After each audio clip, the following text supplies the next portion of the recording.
Lead case investigator Michael Proctor admits he personally collected John O'Keefe's clothing from the hospital at Good Samaritan, drove it back, laid it out on butcher paper at the DA's office so it could dry, and then nothing. No contemporaneous log. No written record of who had those clothes from January 29th to February 4th. On cross, when asked where the log is, the actual document that tracks those critical days, Proctor can't produce it.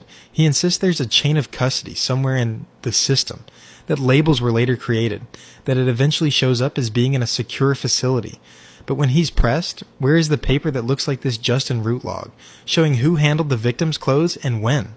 He admits, we did not create a log to document the documentation. In other words, for the murder of a Boston cop, they just didn't bother.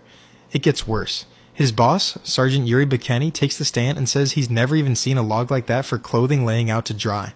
The defense asks, do you have any document showing who may have handled or manipulated those clothes in the 6-day gap before they were finally bagged and shipped off? He says no. Then we hear from Lieutenant Brian Tully, the evidence officer for the unit, and suddenly the memory returns. At least in theory, Tully calmly walks the jury through how it's supposed to work.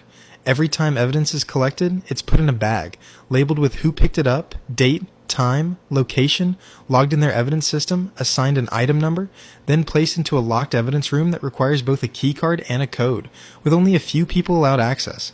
But in the Karen Reed case, they can't tell you where John O'Keefe's pants were for nearly 2 weeks. When Tully is asked if there's any documentation showing the movement of O'Keefe's clothing and taillight fragments from temporary to permanent evidence storage, he admits there's no notation from one location to the other, as allowed by policy. Translation, convenient gaps are suddenly permitted. And then the bombshell.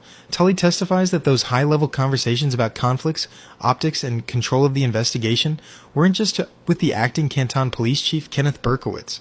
They also involved the Norfolk County District Attorney himself, Michael Morrissey. Same conversations, same table. The DA, the chief, and the head of the DA's State Police Detective Unit all talking about how this case was going to be handled.